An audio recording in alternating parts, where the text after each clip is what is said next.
I have these rustic wood slats that I get from Hobby Lobby. They are 2.5 by 23 inches or 2.5 by 11.5 inches, and I'll be using both sizes.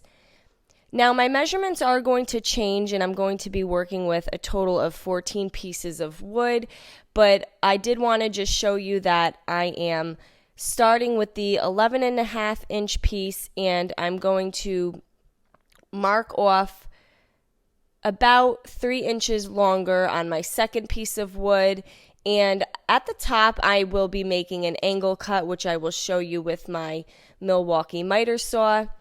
And on the third piece of wood I went another 3 inches, and again these measurements are going to change, but it was just a way for me to get started. I have a Milwaukee miter saw, and on all 14 pieces of wood I am going to make a 45-degree angle cut at the top. I will have 7 different measurements, but 14 pieces total, and all 14 pieces will have the same 45-degree angle cut at the top. And once I had my angle cuts at the top, I then went to the other end and I made a 31.6 degree angle cut at the different lengths that I will tell you in the next part of this. I just wanted you guys to have a visual of how I actually cut this wood. So I'm not cutting every single piece for you, but I'm just giving you an idea. So now I have all my wood cut, and I want to make sure that I keep them in the right order.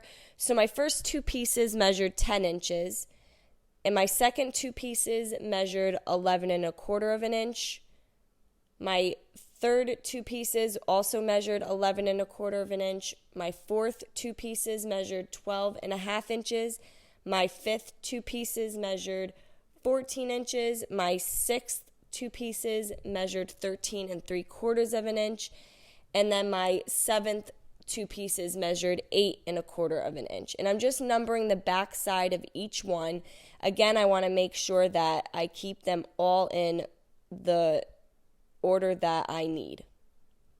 Now, once I had them all numbered, on the other side, which is going to be the front side, I took some of my Wise Owl Spanish olive paint, and I gave every single piece a good coat of the Spanish olive.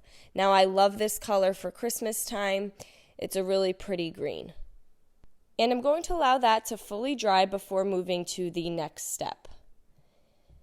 Now I have a 29-inch piece of wood that's 2.5 inches wide, and I'm going to start with my first set of wood, and I'm going to glue it at the top of the board. And for now I'm just using some hot glue to adhere it, and then I'm going to take my second set of wood and stagger that right below it.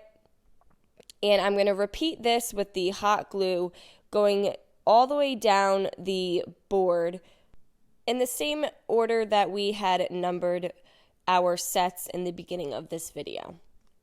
Now, when I was creating this, I did have to change the measurements a couple times. It really is optional. The measurements can be changed a little bit if you prefer them to be a little shorter, or you can add more pieces of wood to make your tree bigger.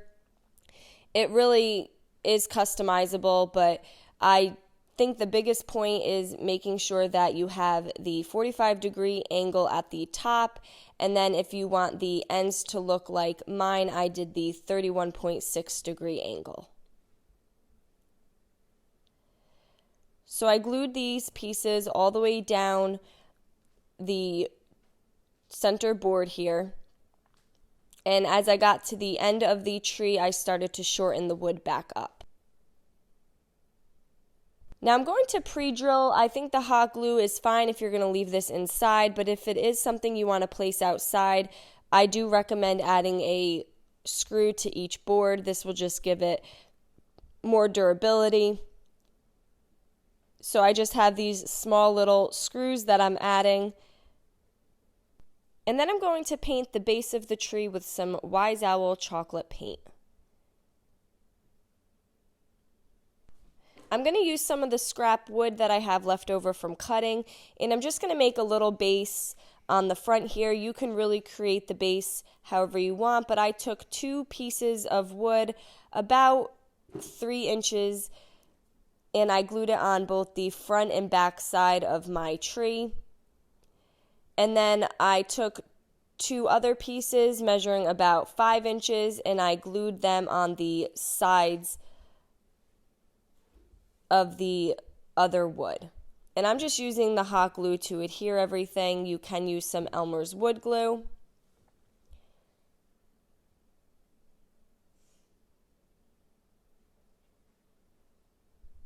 And then the last piece I just put on the back top of the 2 longer pieces of wood, because you can always add something weighted to keep it from tipping over.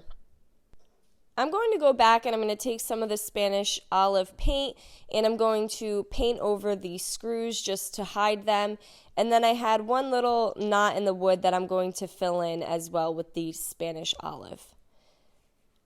So I'm just going to touch that up, and then you want this to fully dry before moving to the next step. I'm also going to paint the base of the tree using the Wise Owl chocolate as well.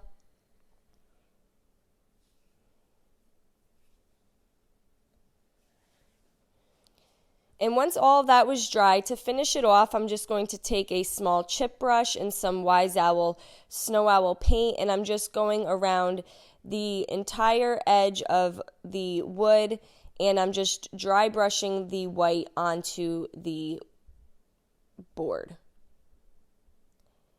And then I took a larger chip brush and I just dry brushed more white onto each piece. Now this wood is a little rough, so it kind of just grabs it very nicely. And just make sure you're moving your paintbrush in the same direction, and it just gives it a little nice whitewash effect. And then you can display this however you want. I put a little base around mine, and there we go. Now we just have this fun wood Christmas tree. I hope you guys enjoyed this video. Paint products, tissue paper, transfers, and mesh stencils can all be found on our webpage at chalkitupfancy.com. And don't forget, you can also check out other tutorials on our webpage as well. Have a great day.